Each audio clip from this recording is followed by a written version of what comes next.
At exactly 3:07 a.m., my security camera caught her bathrobe, slippers, dragging a garden hose like a thief in a cartoon. She glanced over her shoulder twice, ducked behind my rain tank, and started twisting the valves like she owned the place. It was grainy footage, but I knew that face. Cheryl Thompson, head of the HOA and self-appointed queen of water conservation. The same woman who fined me $50 last month for using a non-approved faucet nozzle. But now she was siphoning water from my private tank in the dead of night. I wasn't even mad. I was stunned. Not because she was stealing, but because the hose didn't run back to her house. It disappeared beneath the soil of the HOA park. That's when I realized this wasn't theft, it was an underground operation draining the entire block. 3 weeks earlier, it started with a trickle. My sprinkler system flagged low pressure. Weird, considering my backup tank had just been filled by a storm. But when I checked the gauge, it read barely 10%. No leaks. No signs of use. Just gone. I chalked it up to a bad sensor and refilled the tank from the municipal line, something I only do in emergencies. But 2 days later, it was empty again. My wife thought maybe an animal had chewed through a line. But nothing was broken, no water trails, no damage. Just silence. I don't normally jump to conspiracies, but by the third time, I knew something was wrong. I installed a few discrete motion-triggered cameras, one near the tank, one by the gate, one on the fence. I labeled the files as wildlife research to stay under the radar. Around the same time, I started chatting with neighbors. A few had noticed strange drops in water pressure. A couple even said their sprinklers stopped altogether. One mentioned a strange gurgling noise beneath her patio. But everyone assumed it was just old pipes or city issues. No one connected the dots. Until Cheryl showed up. She stood on my driveway like she owned it, sunglasses on despite the clouds, and said my water tank violated the HOA's visual standards.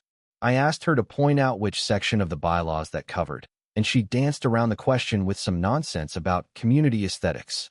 She even suggested maybe my tank was causing the water issues, completely ignoring the fact that my water was the one vanishing. I smiled, handed her a bottle of water, and bit my tongue. She declined, saying she only drinks glacier-filtered ice melt from her stainless steel flask. Of course she does. 2 nights later, the footage came in. Cheryl, in my yard, confidently opening valves and attaching a hose like she'd done it 100 times. She wasn't guessing, she knew exactly what to do. That night, I didn't sleep. I stared at the footage, mapped the hose's direction, and it led straight to the HOA park.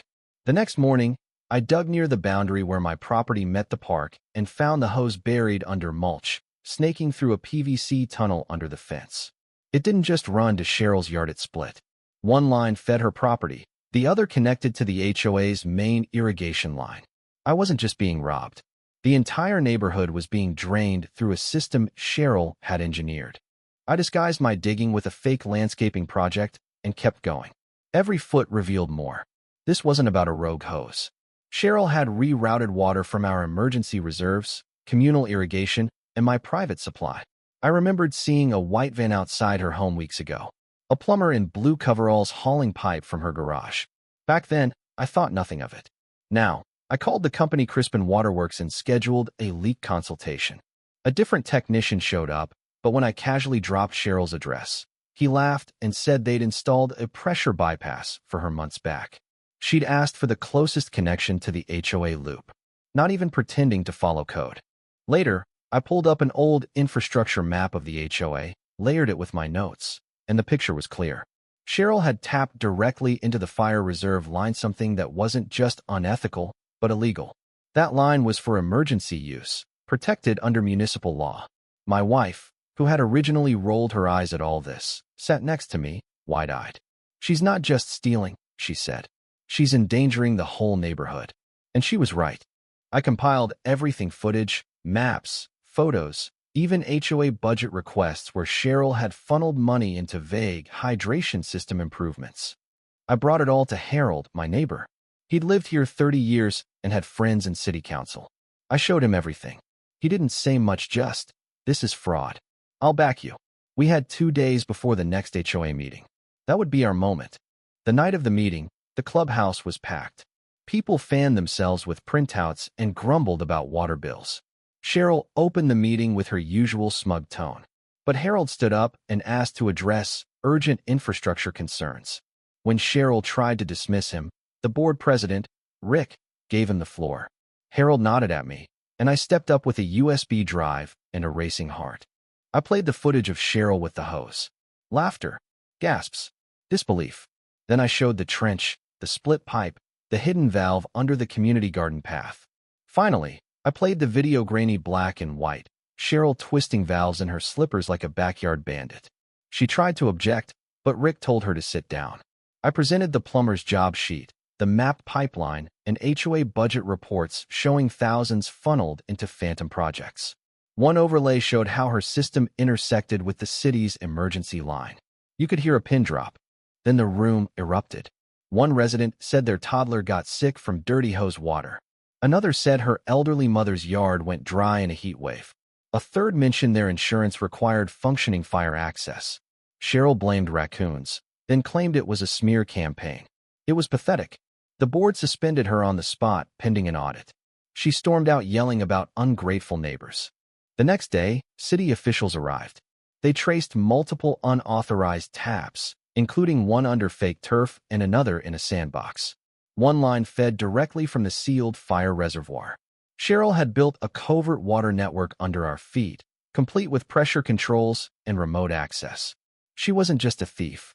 She was running her own utility company from stolen infrastructure. By week's end, her name was scrubbed from the HOA site.